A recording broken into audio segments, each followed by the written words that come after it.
All right, well, let's go ahead and do this. Some people are probably somewhere getting wet. That's okay. Today we're going to do chapter 12, which is a very quick overview of organic chemistry and biochemistry. We'll talk about the concept of valence and orbital hybridization. We'll do simple and branched alkanes. We will learn how to draw organic compounds, nomenclature of simple and branched alkanes, the concept of isomers, functional groups, amino acids, and finally, proteins, DNA, fats, and a very quick look at metabolism. Quiz 2 is now online. Remember, it and all the tutorials from the second half must be completed before you take the exam. The exam is 1 week from today, right here in this room. Okay? Monday, we're going to do the sample exam. It's online. Print yourself 2 copies, hand in 1 for 10 points extra credit. Just like last time. Any questions? Well, let's go ahead and get started then. Valence, the number of bonds an atom forms at its neutral ground state. We've seen water lots of times. We know that we have an oxygen in the middle, 2 hydrogens, and 2 unshared pairs of electrons. Ammonia, we have 3 hydrogens, 1 unshared pair. Poor boron has 3 hydrogens but no extra electrons. Boron is always an unhappy compound. Carbon, however, is very happy. It has 4 nice bonds. Carbon will always have a valence of 4. Now, the valence of 4 can be achieved 3 ways. We can surround the carbon by 4 single bonds. We can make 2 bonds, a double bond to 1 carbon, and attach it to 2 other things, or a triple bond right here, and again, something else attached. Single bond, double bond, and triple bonds, there's always 4, unless it's charged, but right now, it's always 4. All right, let's look a little bit at carbon. We don't have a periodic table, but carbon is in the second period. So this will do. It's right here. That means that the first period is full. These are our core electrons. That would be 1s2. We take the next 2 electrons. We're going to put them here in the s orbitals in the second level. That's 2s2. We have 2 electrons left over because the atomic number is 6. So we do 1, 2 in the p orbitals, and that's what we have. Altogether, it looks like this: 1s2, 2s2, 2p2. Now, if you sit and you think about it too much, you can wonder why in the world carbon has a valence of 4. We need unpaired electrons to make bonds, right? Carbon only has 2. How does it get a valence of 4? Well, this is the process of orbital hybridization. What happens is that a lowest energy level for bonding to carbon involves taking one of the s electrons, moving it up into the empty p orbital. Looks something like this. We wind up with 4 unpaired electrons. The process is called hybridization. We take 1s and 3 p's. It is therefore abbreviated sp3. Important to remember that. sp3, 4 unpaired electrons. Any questions? All right, well, if we take a carbon in its simplest form, this is methane, one carbon atom, four hydrogens. Each of these bonds is entirely equivalent. These are the four bonds we make for the valence of four. The angles are all identical. Every angle here is 109.5, and the geometry is tetrahedral. Now, a tetrahedron looks kind of like a three-sided pyramid, but the central atom here isn't on the floor, it's up in the middle, and it's equidistant from all of the corners. This is a tetrahedron. This is what carbon is. Once again, all of the angles are 109.5. Well, one of the neat things about the chemistry of carbon is that you can link carbons together to make very, very complex molecules. The simplest, hello? Come on. The simplest.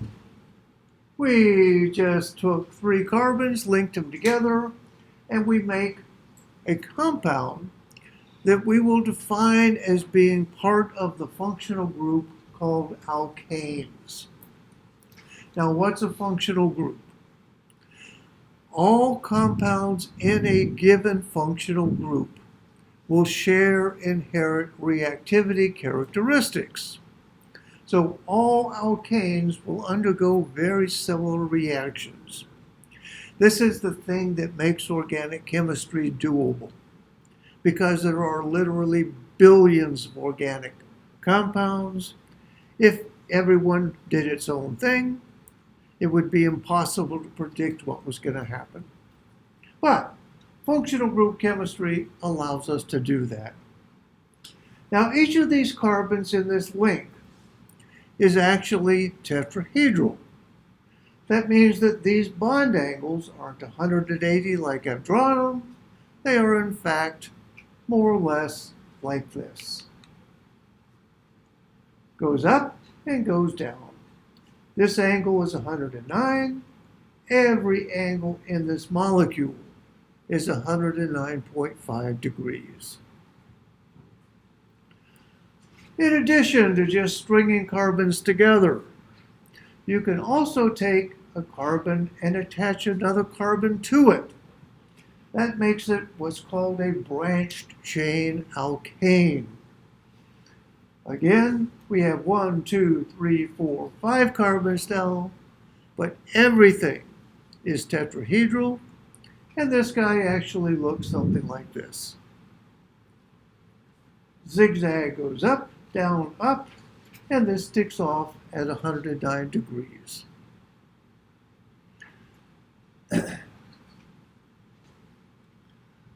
When you look at a carbon compound, if it is a member of the alkane family, the formula of it will be CnH2n plus 2. N is the number of carbons. So here we have 3 carbons. N is 3. That's 6 plus 2 is 8. C3H8. That means it's an alkane. This guy, we have 1, 2, 3, 4, 5 carbons. N is 5. C5H12. General formula for all simple alkanes. Now, as I said, we also can do double and triple bonding. We accomplish this by a different type of hybridization. We'll talk more about this in details, but the carbon-carbon double bond is actually formed from sp squared hybrids. That is 1s and only 2 of the p orbitals. The triple bond is formed from what's called an sp, 1s, and 1p. Again, we'll go into this in more details. Now, the basic nomenclature involved in simple alkanes. Depends upon the parent chain. The length of the parent chain defines the name. If we have one carbon, it's a methane. A&E stands for alkane. Two carbons is ethane, butane, pentane, heptane, hexane, heptane, octane, whatever. Probably get familiar with 1 through 8. I don't typically go above 8 on an exam. If you take a carbon chain, you remove a hydrogen from one end, you get what's known as an alkyl group. So you take the parent chain, in this case it's methane, we remove the hydrogen, we call it a methyl group. To replace ane with YL, this is a methyl group. We can attach a methyl group to almost anything, to another chain. We can attach it to an OH to make it alcohol, it's another functional group, to an NH to make it an amine, another functional group. We'll do functional groups in a bit. The nomenclature, one carbon, it's methane. If we make the alkyl group out of it, it's called methyl. Two carbons, ethyl. Three carbons, propyl. 4, butyl. 5, pentyl. That's probably enough. Any questions? One of the really neat things about organic chemistry is that you can take these carbon atoms and you can link them together in remarkably complex ways. For example, here we have a simple branched alkane. Here we have 6 carbons in a ring. Here we have a polycyclic compound where we actually have 1, 2, 3 rings in this particular compound. This is made even more interesting by the fact that we can take and stick in heteroatoms. Now, heteroatom is basically anything but carbon. Here I've shown oxygen and nitrogen, sulfur fits in, whatever. This is glucose, this is morphine. Rings containing heteroatoms can get extremely complex. This is a 6-membered ring, 3 double bonds. Down here we have another ring, here we have another ring. Nitrogen, we have 3 oxygens in the molecule. Again, extremely complex structures. All right. How do you represent these? Well, it sounds like it's going to rain. We did ball and stick in lab number 1. Made our little models. We looked at the concept of enantiomers, whatever. This is a very simple way to represent molecules if you're doing it on a computer. You can also just leave the little balls off and get this thing. It's called a Dryden model. Very simple concept, but he got his name on it somehow. I don't know. But anyway, this is a space filling model. These are all the same scale. So this is what these really look like in 3D. Problem with space filling is you can't tell much about the bonding. These two, you most certainly can. Now, if I ask you something about a given compound, you could use the molecular formula to represent it. So this guy is C4H10, simple alkane, right? But C4H10 tells you nothing about how these things are connected. So for that purpose, we can use something called a condensed structure. In a condensed structure, We start off here with a CH3 representing that, bonded to two CH2s, so this one, ending in another CH3, that's this one.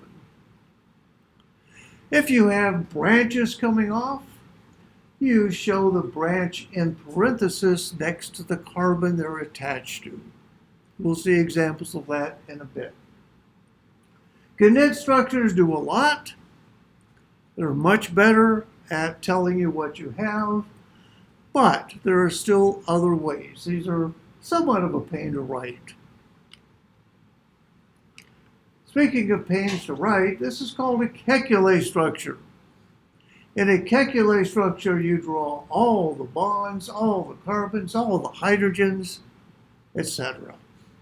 Try to stick to the same geometry as the compound you're mimicking. But finally, the way that most organic compounds are represented is called a line structure. Simple rules for line structures.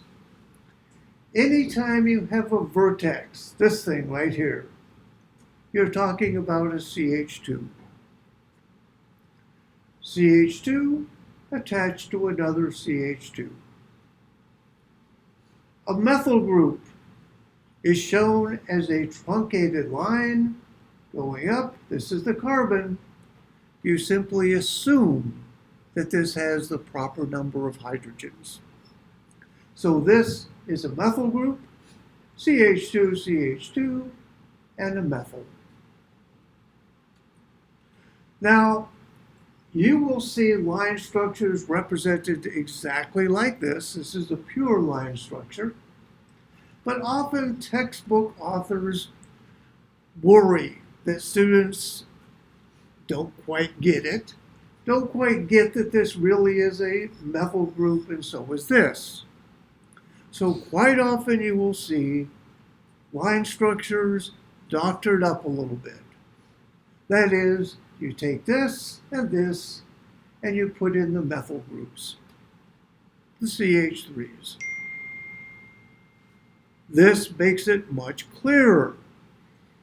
But the problem with that is, if you look at this, this one's good, but if you look at this one, it kind of looks like this CH2 is attached to hydrogens, doesn't it? So purists will say, no, you got to take this, turn it around, and do it like this. You will see these structures written in every conceivable combination of these sorts of nomenclature shortcuts. So just get used to it. Any questions? All right. Here's our structural drawing, right? I have put my methyl groups in, turned it the right way. CH3, CH2, CH2, and another CH3. 4 carbons in our parent chain. In organic chemistry, spatial interactions are extremely important. You've got to be able to look at a structure like this and be able to visualize what it's like in 3D. One way to help is to take this particular structure, turn it a bit, and make what's called a sawhorse projection. In this particular sawhorse, this is the front carbon right here. We have rotated it, so this is the back carbon right here. Again, it's important in organic chemistry sometimes to know that this methyl group and this one are on opposite sides, opposite faces. Geometry, spatial geometry, is very, very important. There's another way to make it even more obvious, and that's called a Newman projection. So we're going to take this little guy, we're going to turn it all the way so that the front carbon is in front, and the back carbon is straight directly behind it. So we can see the back carbon, we make it big as a circle, and we put the substituents attached to our circle. Very clearly, the methyl groups are on opposite faces. Here's a little video that I made to help you understand this, I hope. We start off with our sawhorse. Here's our driving model. I will take it and turn it so it's a sawhorse. There we go, that's the front. Turn it again. The big ball in the back is this guy. This is our front carbon. Again, it's very obvious. The two methyls are on opposite faces. Any questions? All right, on the exam, there are things that you need to be able to do. Depending on the year, depending on the exam, they change. But one of the things is to take a structure in one format and represent it in another. So let's practice doing that. Here I have a condensed, I have kind of like a Kekulé, a hybrid of some sort, and I have a Newman.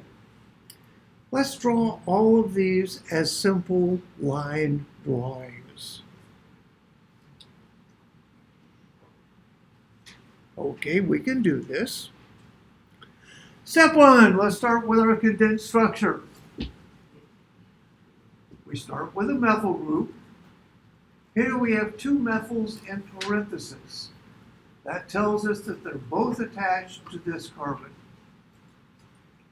We have a CH2, a CH2, and a CH3. First thing you have to do is figure out what the parent chain is, the longest chain of carbons. So let's start down here and let's number it.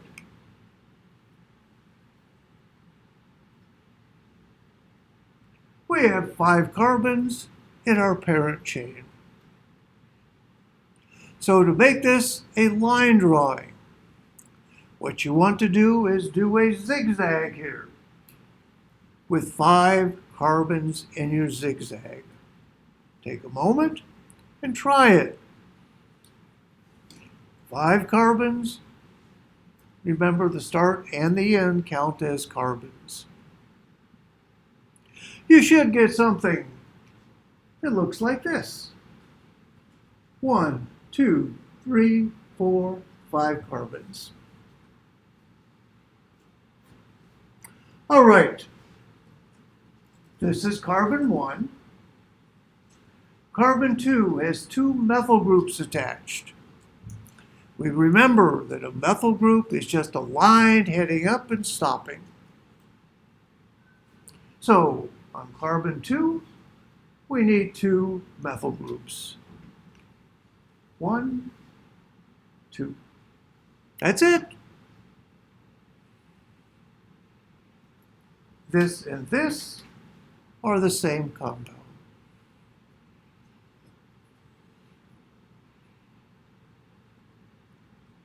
Let's do our cycloalkane here. This is called cyclohexane. 6 carbons. You'll note that it kind of goes up, down, up, down, up, down by itself. That's because each of these are tetrahedral carbons. So all these angles are 109.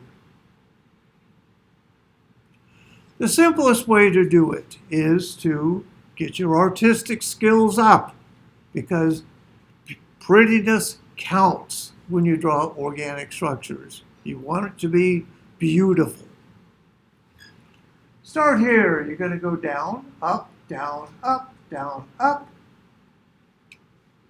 And you should get something like that.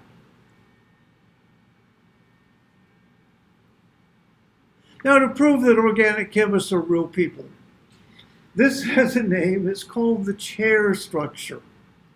Because if you look at it long enough, it kind of looks like a lounge chair of some sort. If you tip one end up, it's called a boat, nonetheless. the chair structure.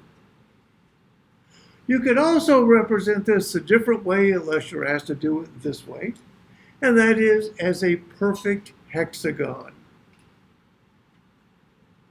Either one would suffice. Any questions? All right, to do this guy, we're going to have to figure out how to untangle this Newman projection. As I look at it, trying to find my parent chain, I have 1 carbon, 2 carbons, 3 carbons, that's the front one. 4 is the back, 5, 6. On carbon number 3 here, I have a methyl group. So really you can start numbering at this end or this end, it doesn't matter. It's in the middle. So let's just start here.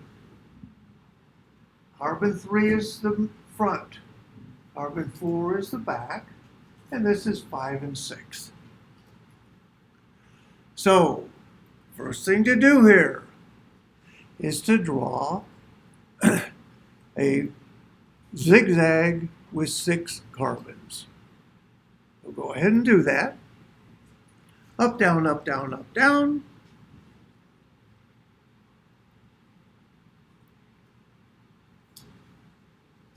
And it should look something like this. Now, carbon 3 is what used to be the front. Carbon 4 is what used to be the back. So I've labeled them. On carbon 3, we have a methyl group. On carbon 4, we have a methyl group.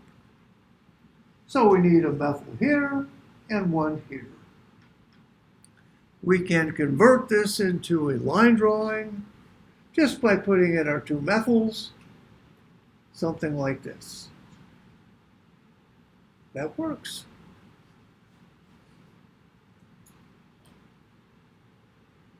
Any questions? All right, let's just be a little honest here about the structures that we're drawing. Yeah, if we unwind this, this is a perfectly fine way to show it. It is perfectly fine. But whenever you have single carbon-carbon bonds, you have very, very rapid rotation. These things are spinning around 10 to the 6th times per second.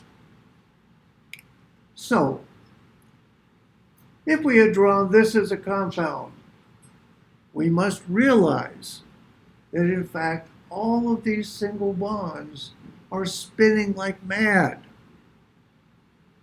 So if you drew this way, at room temperature anyway, it's absolutely correct. Now mind you, if you teach organic chemistry, this is a nightmare, because if somebody wanted to be really smart, they could take this, which is the conventional way to do it, draw it this way. You'd have to look at their paper and figure it out. So it could be a passive aggressiveness here. Nonetheless, these two are equivalent because they spin so rapidly around the single bonds. To kind of show the dynamics, I did a little movie. This is 1, 2, 3, 4, 5. It's a pentane. And I asked the computer to draw or to do dynamics. So it will basically rotate around all the bonds, vibrate a lot. Looks something like this. This is what the compound really looks like. Except, of course, 1,000,000 times faster. Any questions? So let's just reinforce this. These are called conformational isomers. Basically, we will say they are equivalent. Here we have an alkane with 1, 2, 3, 4, 5 carbons and a methyl group as a side chain. We could define this as our main chain. This guy is same compound, but our main chain looks like this. This is now our main chain down here, but they're all identical compounds. Any questions?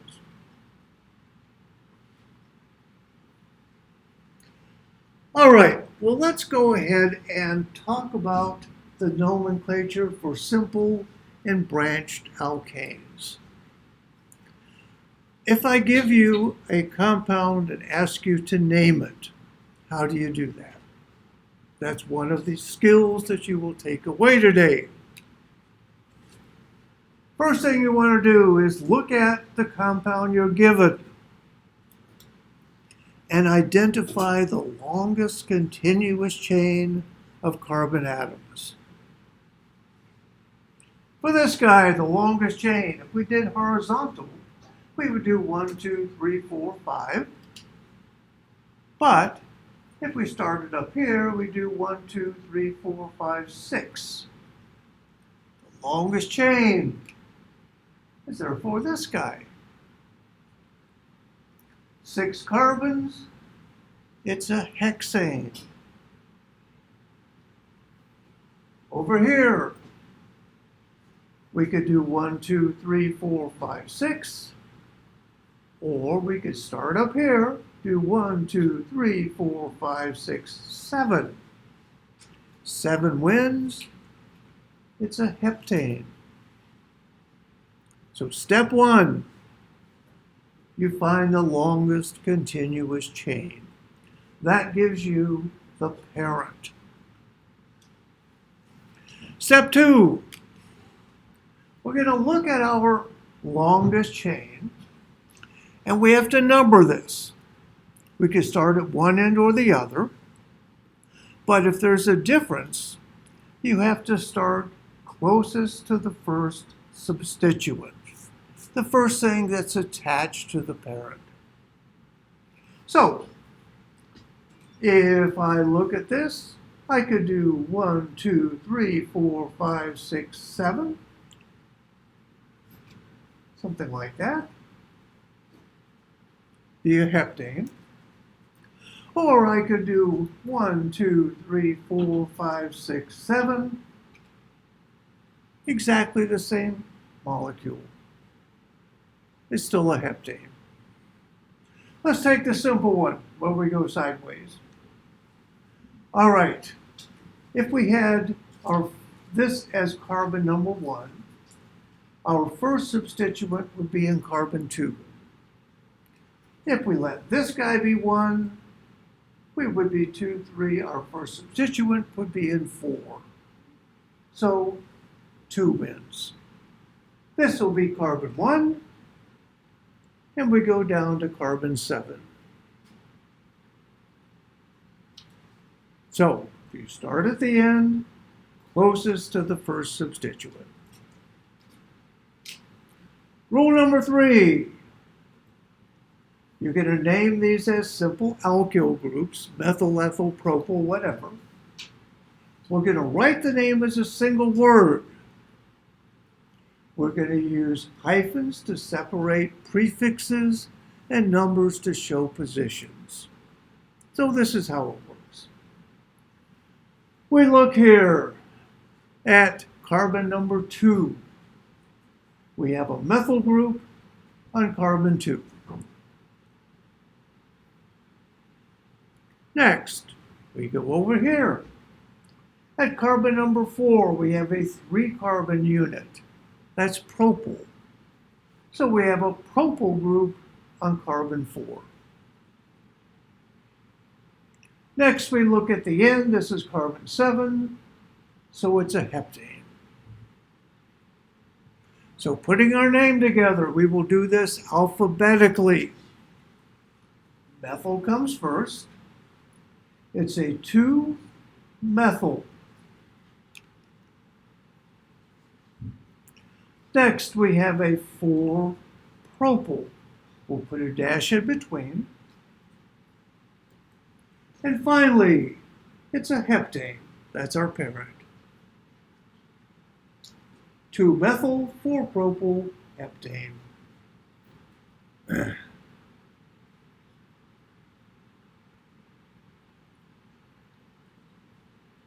Any questions? It's fun. Let's do another one.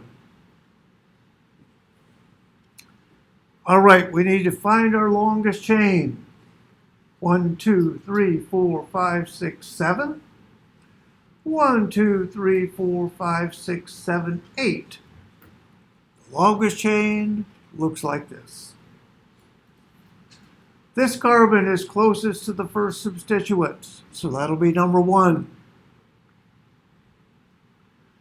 On carbon 1, or carbon 2, we have 2 methyl groups, don't we?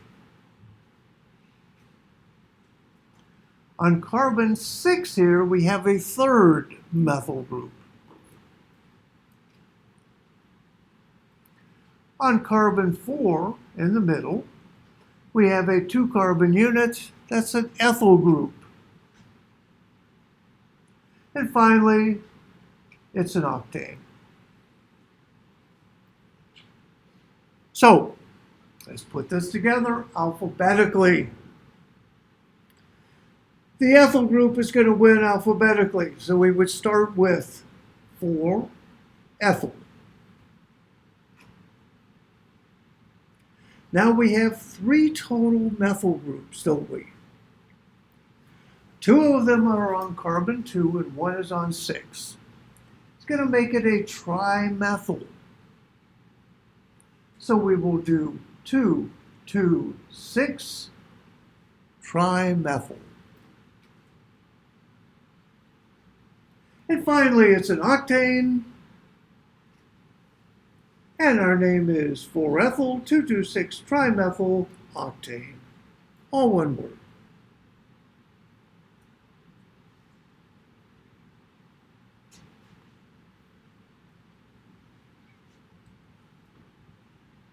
Now this is something that actually won't be on the exam, but let me just show you anyway. Remember, we can put all sorts of stuff on our alkane backbone. Halogens are some of the stuff that we can do. We would name them as chloro, bromo, iodo, fluoro, whatever. If I take this methyl and change it to a chlorine, let's name this guy. We are still looking at this as our parent chain. That's carbon 1 still, that's carbon 8. Carbon 2, we have 2 methyls still. Carbon 4, we have an ethyl. And now carbon 6 is a chloro group. It is still an octane. So, putting them together, chlorine is going to win alphabetically. So 6 chloro, 2,2-dimethyl. Oh, let's see, ethyl is next, isn't it? 4-ethyl. There it is. 2,2-dimethyl octane. So these names can get very complicated very quickly. On the exam, I will not give you something that is very complicated very quickly. I will give you something that you can do after one lecture. Look at these. You could do these. This is a sawhorse projection. Let's do the name for this compound. This is something you may see on the exam. So make sure you understand this. Step 1, find the longest chain. I do 1, 2, 3, 4, 5 carbons. That's the longest chain I can find. Something like that. If this was carbon 1, that would be 2, that would be 3. If this was carbon 1, this would also be number 3. So it doesn't matter, it's symmetrical. So let's just let this guy be 1. because you got to choose somebody to be number one. Now, we have a 1, 2, 3, 4, 5 carbon unit, right? That's a pentane. On this pentane at carbon 3, we have a methyl group. We would name this 3-methyl pentane. How about that?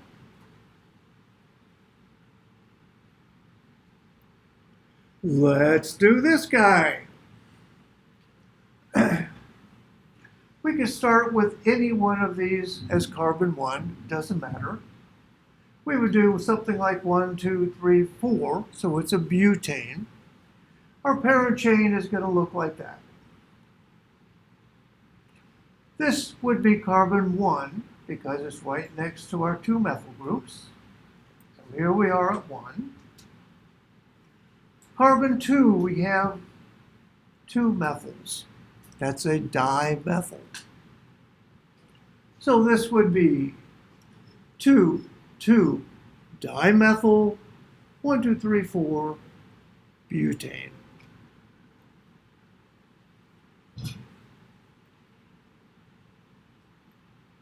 Now, some years I give you structure and ask for names. Sometimes I do it the other way around. So let's practice that one. Here are some names. Give me a perfectly drawn line drawing. Beautiful stuff. First thing you do is you look at the parent here. This is butane. So you want to draw a zigzag with 4 carbons. That's going to be up, down, up. Do it. Should look like that. Now we can let either end be 1. I'll just choose this one, just because. All right. We have 3 methyls total. 2 of them are in carbon 2 and 1 is in 3. So this is carbon 2. We have 2 methyls. Carbon 3, we have 1. All we have to do is draw in our lines. And we have 2, 2, 3 trimethylbutane.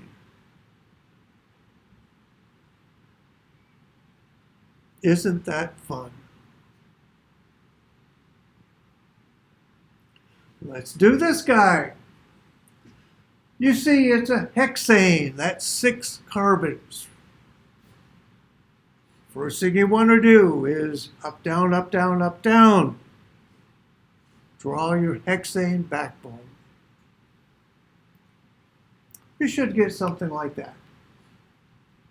And we'll let this end be number 1 just to be fair. Okay. On carbon 3, that will be this guy, we have an ethyl group. That's 2 carbons. On carbon 2, we have 2 methyl groups. That's an up and a down. Go ahead, draw it, just so you can check yourself. This has a 2 carbon branch. This has 2 1 carbon branches, and it looks like that.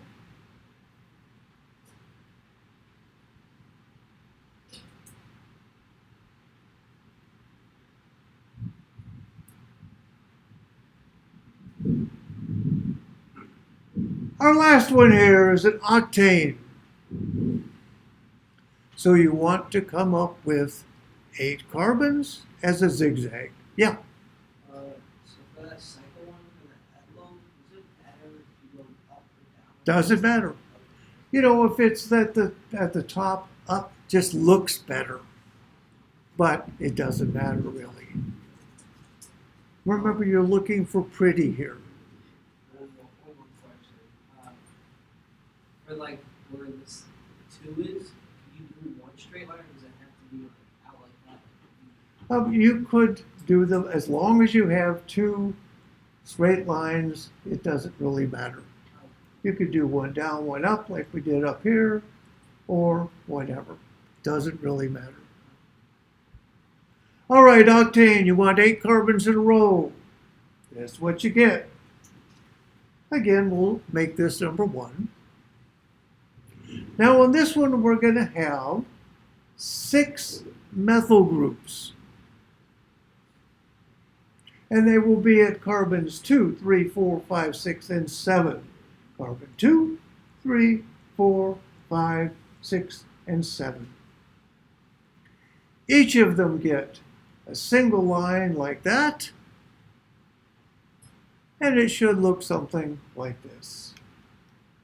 Carbon 2, 3, 4, 5, 6, and 7.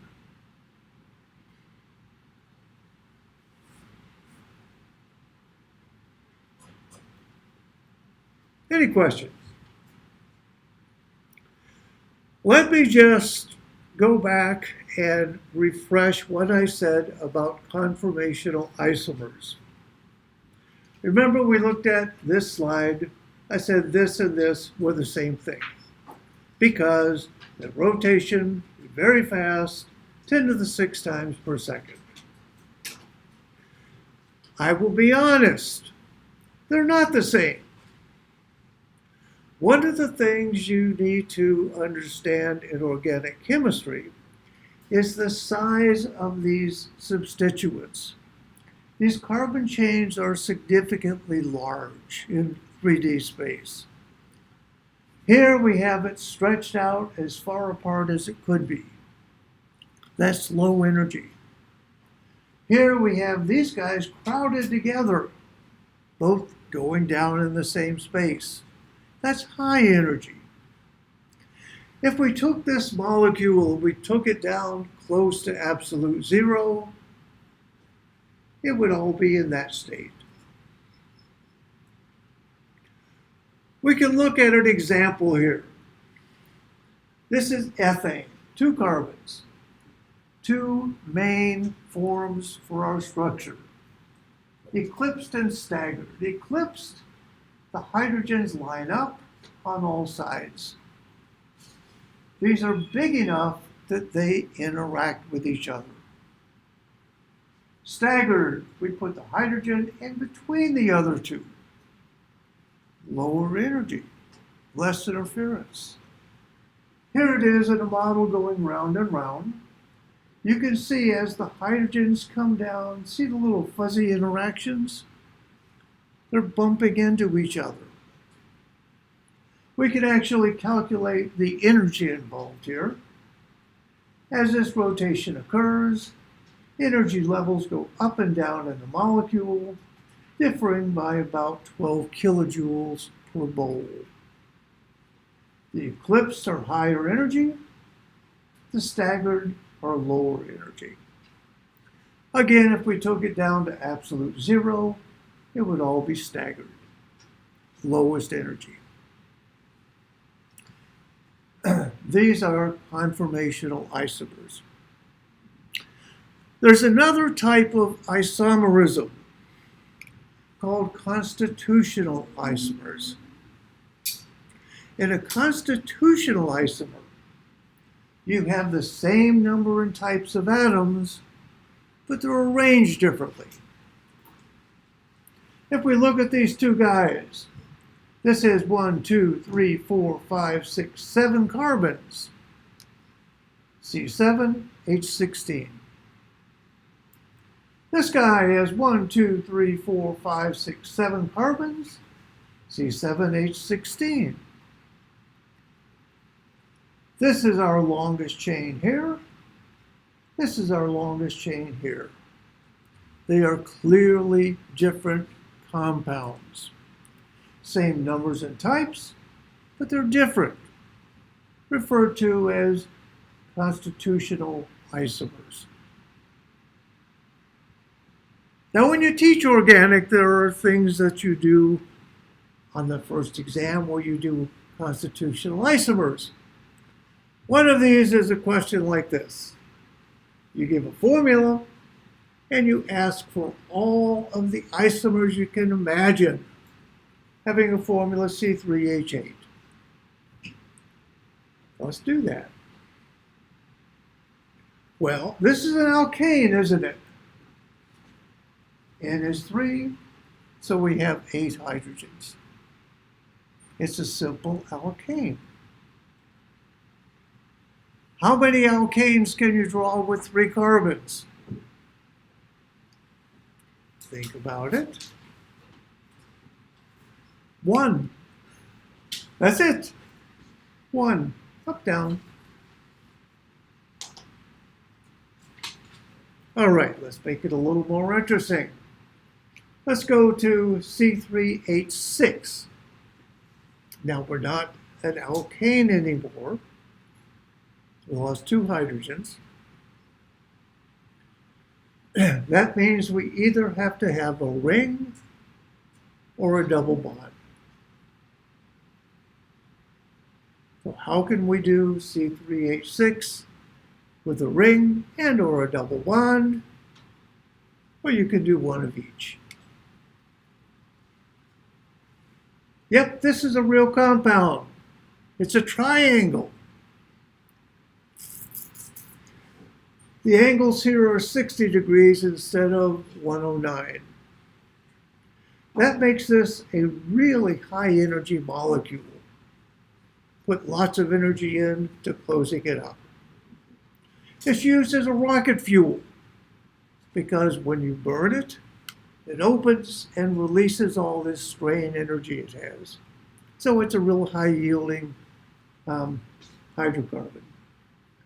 Double bond and a ring. Another one, C4H8. Again, it's not an alkane. So we have double bonds and rings. The assortment looks like this. 3 alkenes. This is also real, 90 degrees.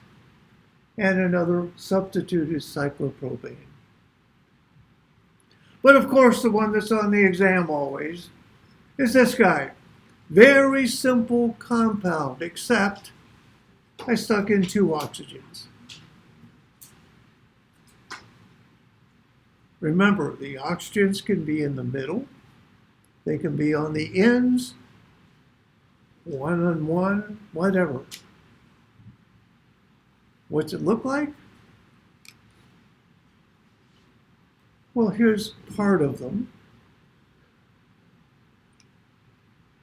Here's the rest. This is what organic chemists do, okay? Somebody comes in and says, I have a simple molecule, C3H6O2. What's the structure? And your job as a chemist is to figure out which of these possibilities the thing is. It's a great challenge. Any questions? I should do a couple very simple problems here. Are these constitutional isomers or different compounds and not isomers at all? We have a condensed structure and a line structure. If they're constitutional, they must have the same numbers and types, right? This has 1, 2, 3, 4, 5 carbons and 12 hydrogens. This one has 1, 2, 3, 4, 5, 6 carbons and 14 hydrogens. They are totally different compounds. Part of the skill set is to look at these and just say right away, yep, they're different. Another one. Well, let's start with our condensed structure. We start here with a methyl group. This carbon has a hydrogen and a chlorine attached. Then a CH2, a CHCl, CH2, and CH3. Our main chain here has 6 carbons We have chlorines in carbon 2 and 4. Let's look at our line drawing. This is going to be carbon 1 because it's closest to the chlorine. We have 1, 2, 3, 4, 5, 6 carbons. Carbon 2, we have a chlorine. Carbon 4, we have a chlorine. These guys are identical.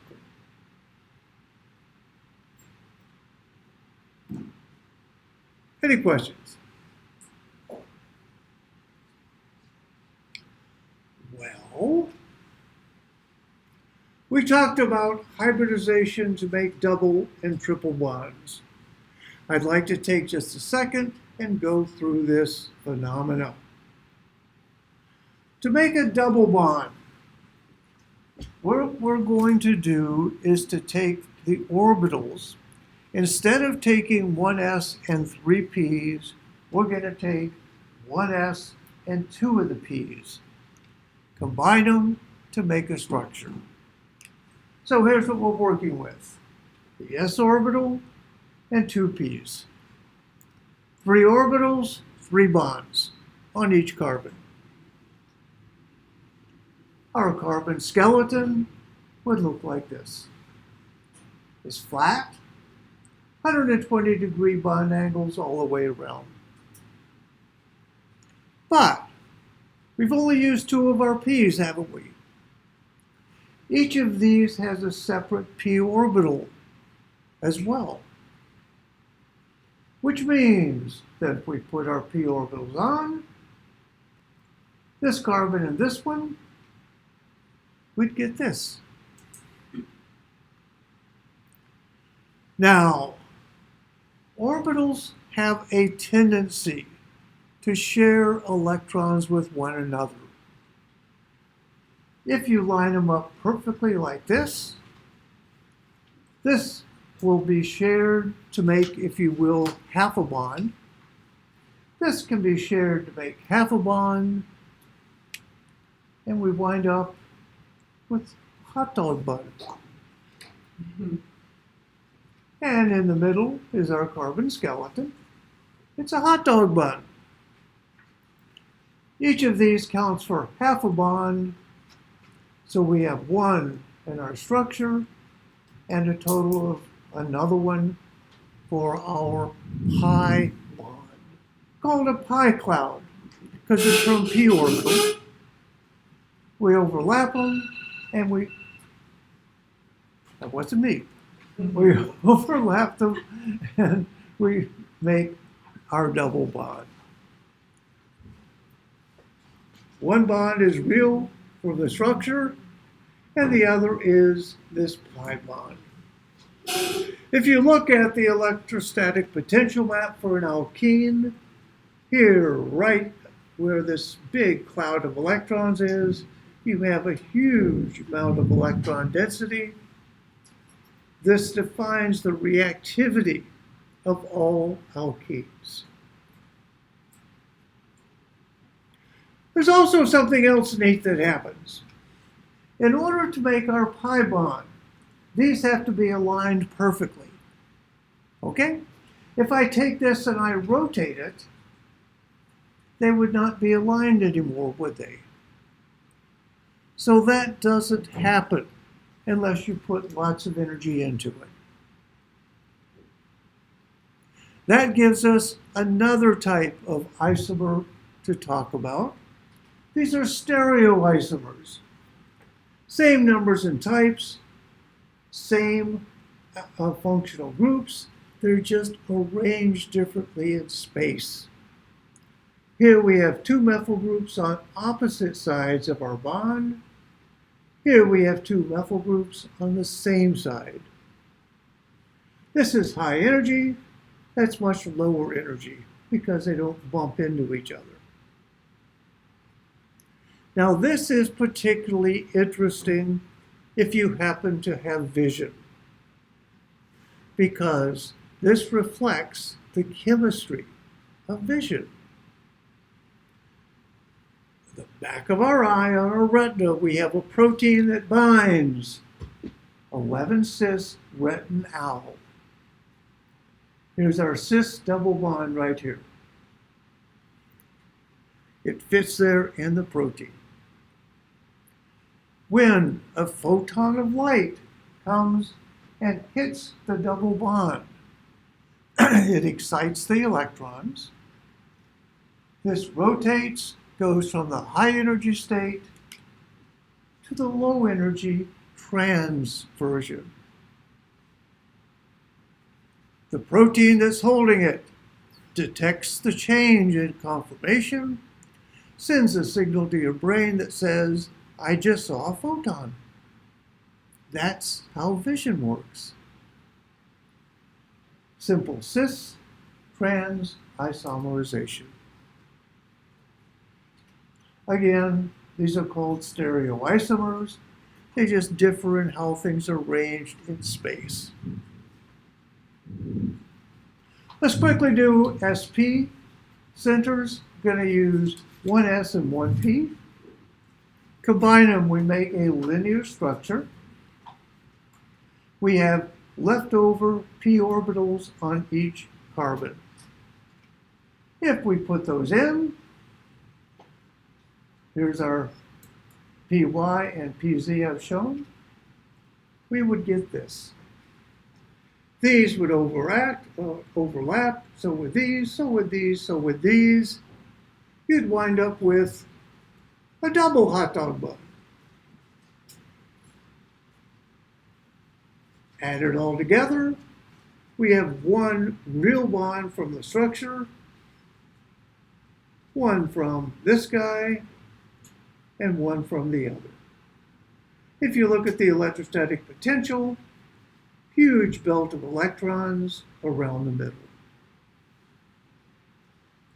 So for the exam, I want you to make sure you remember single bond sp3 hybridization, double bond sp2, triple bond sp. In terms of functional groups, these are alkanes, sp3, alkenes are sp2, and alkynes are sp. Very common question on the exam.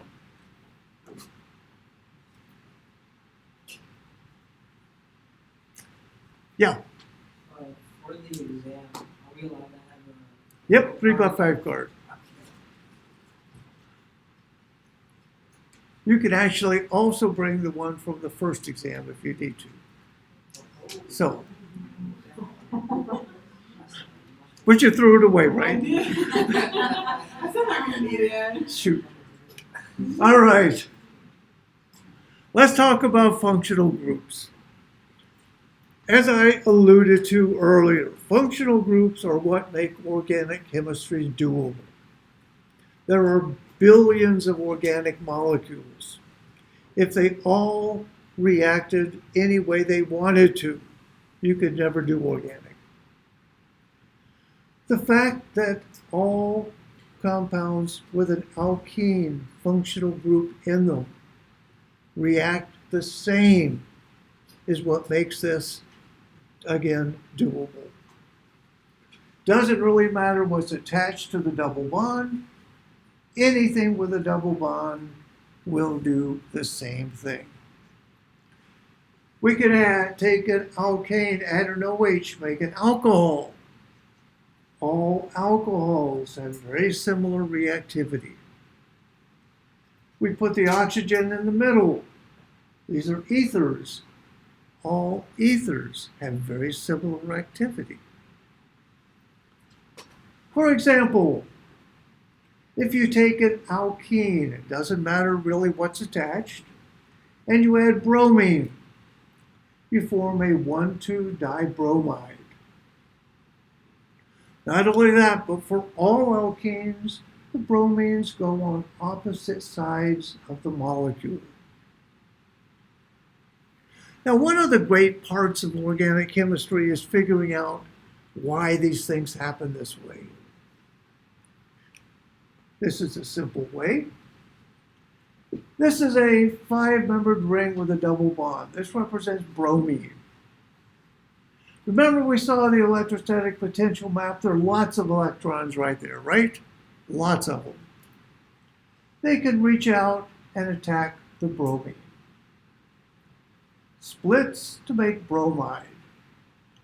And this guy, called a bromonium ion. The bromine is now bridging what used to be this. If you can imagine it sitting on this big cloud of electrons. And not only that, but because it's bromine, it's big. Come on. There it is. See, it's big. Because it's big, and because it's all positive, Br minus wants to attack. But it can't, not from the top, because this is just too big. So, Br minus comes in the backside, splits this bond open, and we wind up with trans stereochemistry. All alkenes do the same thing. When I teach organic, I have sheets for functional group reactivity. This is one of the 3 sheets for alkenes. This is the downside of organic. There are just so many darn reactions. But regardless of the structure, they're all going to behave the same. Any questions? Well, let's go ahead and look at an assortment of functional groups. We've done alkanes, alkenes, and alkynes. This is an arene, it's called. We have 3 double bonds in a ring. This is benzene. Benzene is a hepatic carcinogen. Very bad. It's also great for washing your hands in lab. That's what we used to do. Gets all the gunk off. Now we can't even have it on campus. Anyway, each of these are going to have a single p orbital left over. So they look like this. These are all pointing the same way. They all overlap and make an absolutely gorgeous structure. Look at all the electrons in the middle from all these p orbitals. This is benzene. We can stick a halide on, an OH, it's an alcohol, put the oxygen in the middle, it's an ether. Remember this guy. This is an amine. It's a nitrogen attached to the carbon. Carbon with 3 bonds to nitrogen is cyanide. This is a nitrile, the organic version. Nitro group, thiols. Thiols and sulfides have a special place in nature because they stink. This is the essence of skunk, and it stinks. Anytime you have an SH or a sulfide with a sulfur in the middle, it stinks. If you work with these in lab, no matter how careful you are, I can assure you, your breath will stink for a month. Sometimes longer. Yes, they really are bad stuff. Carbonyl compounds, a carbon doubly bonded to an oxygen. Very, very important in organic and biochemistry. If we have a hydrogen on one side called an aldehyde, carbon is called a ketone, have an OH on, that's a carboxylic acid. Remember that one too. Here we have an ester.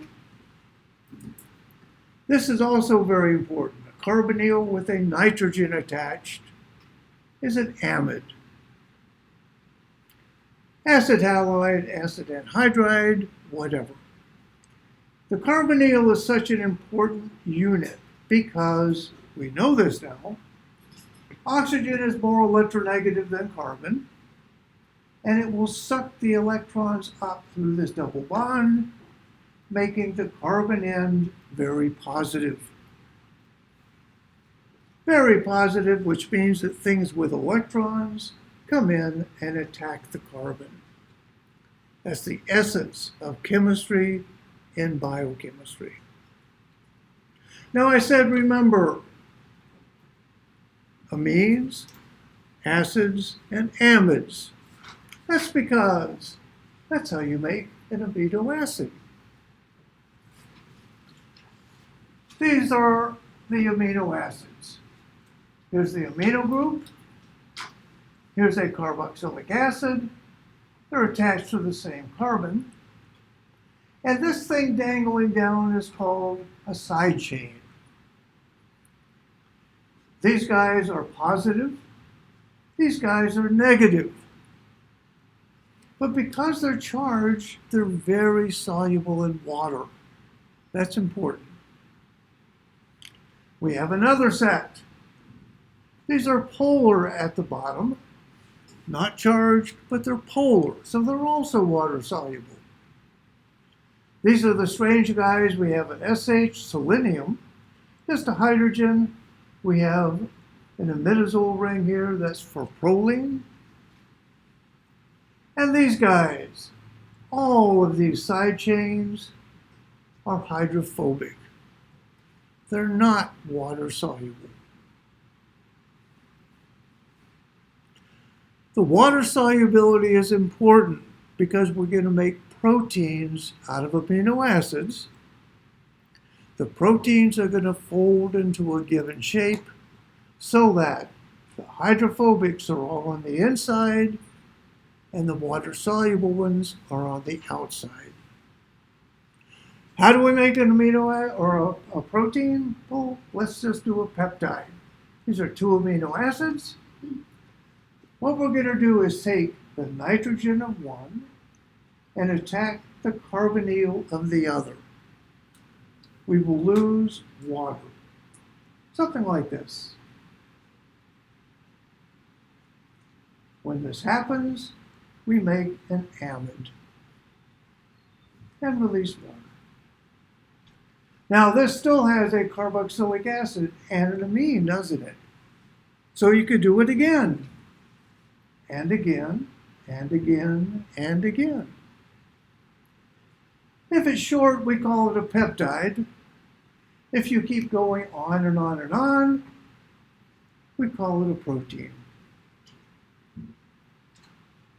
Now remember, each of these side chains, these R groups, have different water solubility.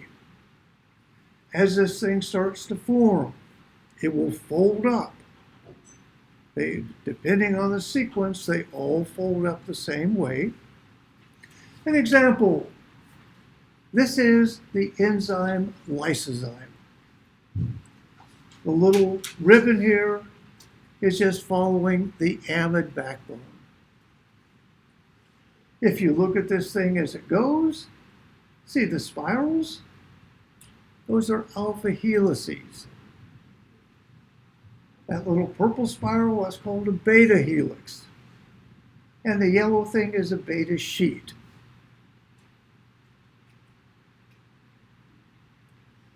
Here we're showing it with ribbons instead, make it a little bit clearer. Again, alpha helices, beta sheet. We could show all the guts. You notice all the blues and reds on the outside, and all the hydrophobic stuff is on the inside. Now, lysozyme is an enzyme. It binds a long chain of sugars and cleaves them. It binds them right here, that's a spout. It'll come around again. Binds them right in this little cleft, and the side chains catalyze the cleavage of the sugar. Kind of a neat process. Any questions? The next thing we wanted to talk about here are DNA and RNA.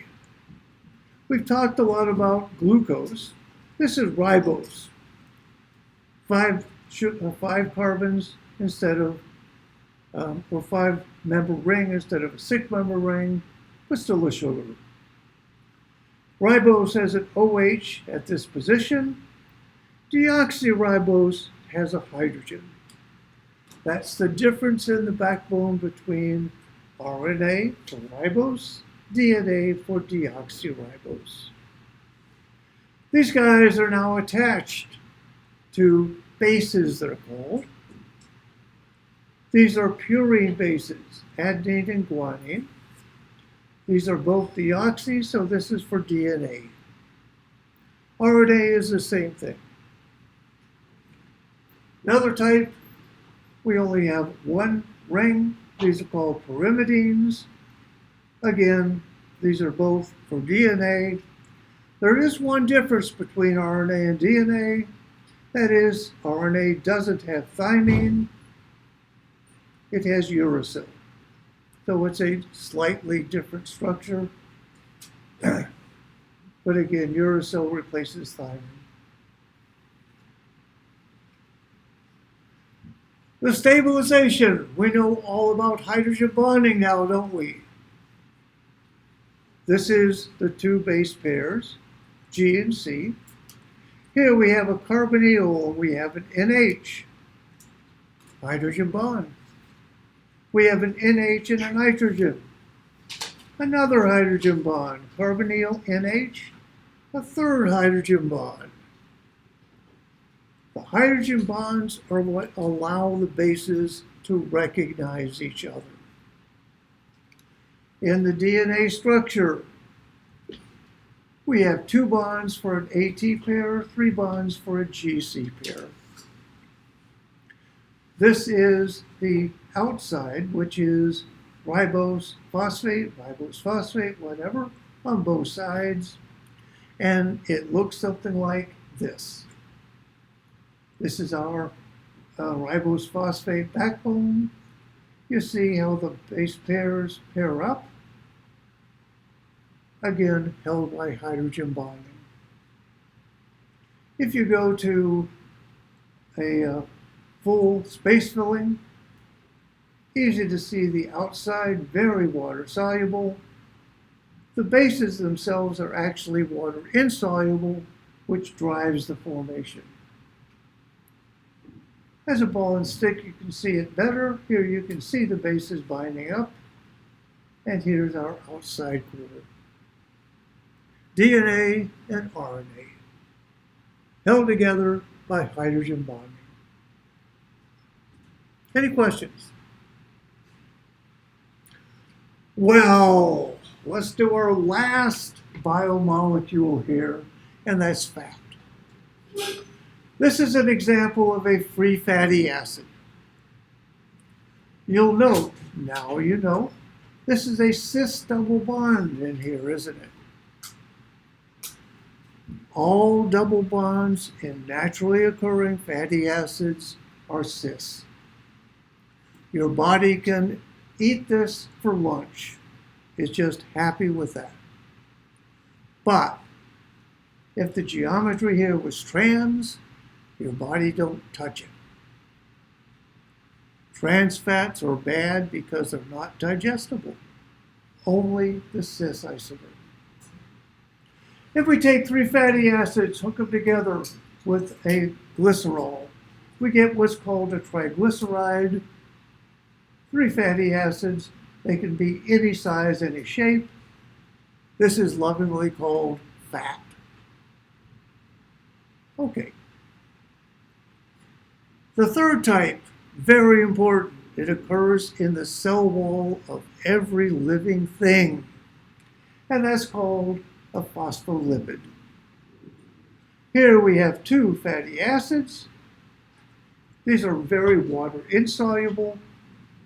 And we have a very polar head on it. A phosphoric acid and a positive nitrogen. So this end is very water soluble. This is very water insoluble. You put these together, what happens? You form a bilayer membrane. All of the hydrophobics are in the middle. All of the hydrophilics are on the surface. Now, this is very fluid, as you can see from my animation. And your body works to keep it stable, to make membranes stable.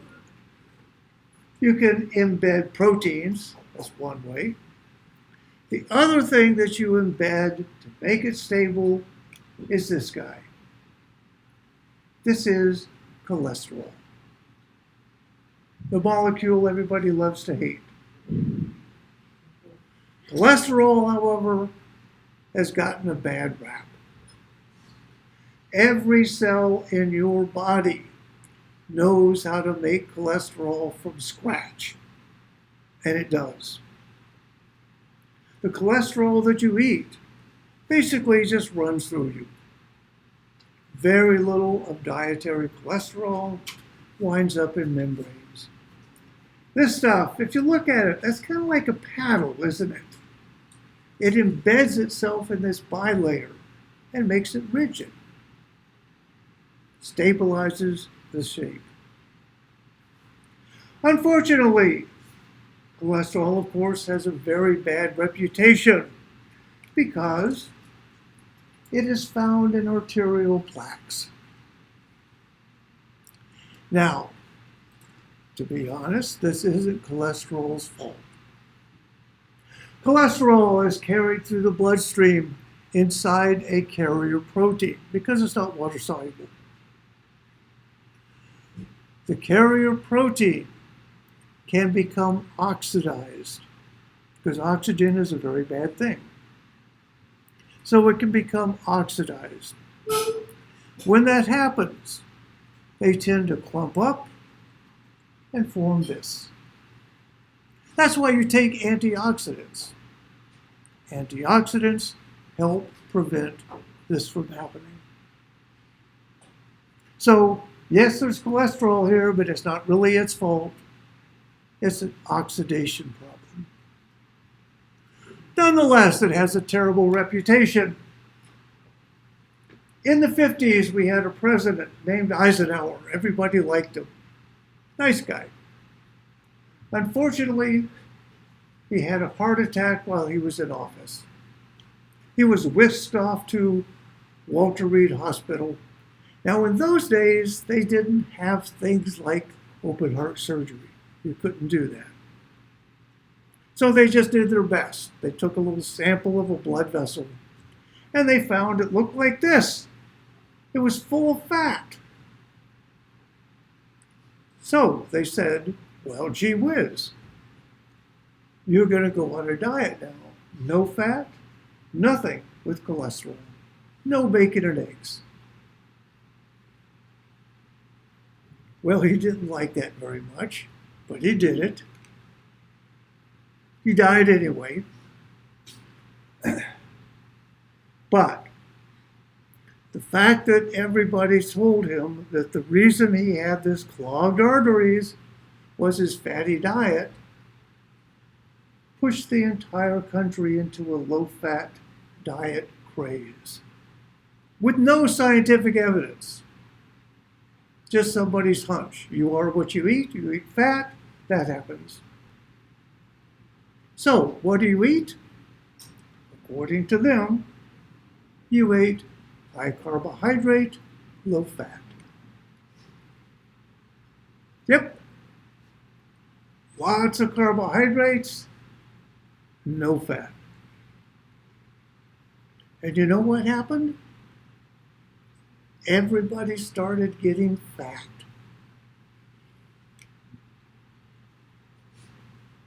This used to be me. And slowly, this happened, which is sad.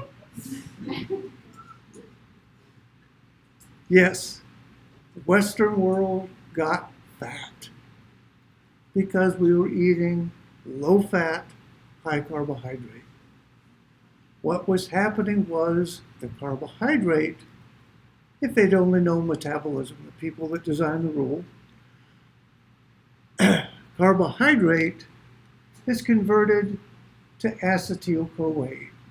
Everything you eat is converted to acetyl-CoA. The 2-carbon unit is what's left of what you ate. This is just a carrier molecule used over and over again.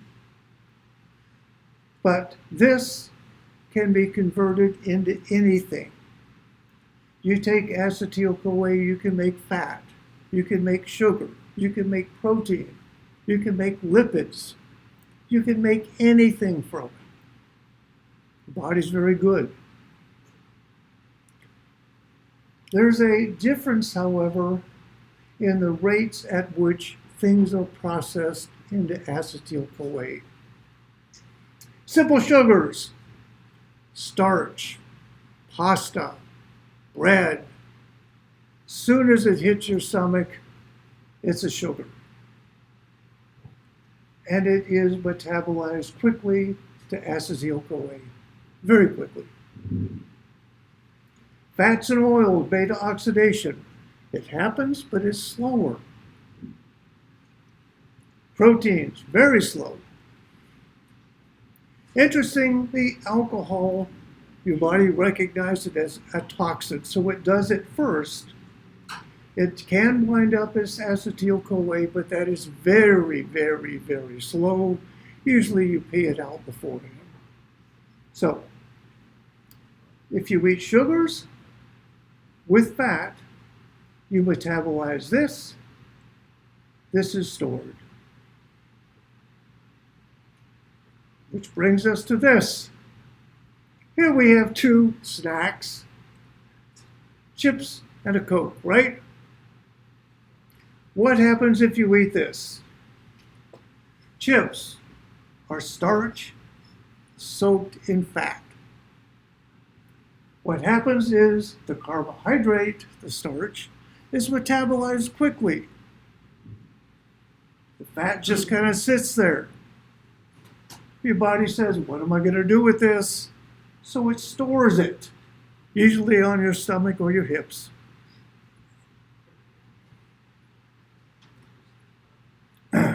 Fat and carbohydrate is a real killer.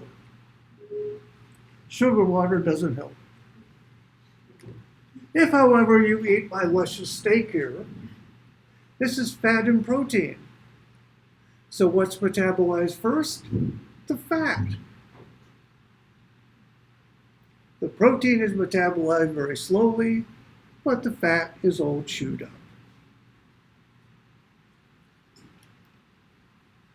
Fat doesn't make you fat.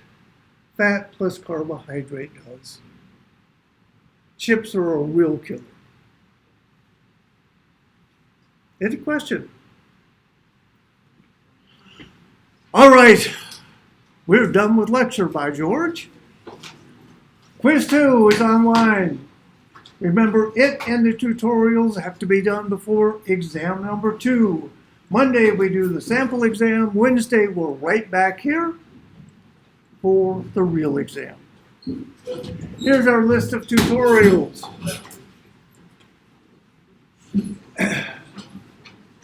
Remember, you're shooting for 350 points. You get an A automatically, and no final. As I said, this is our last exam, or last lecture, so let's celebrate. All right, guys, have a good evening. I will see you next Monday for the sample exam.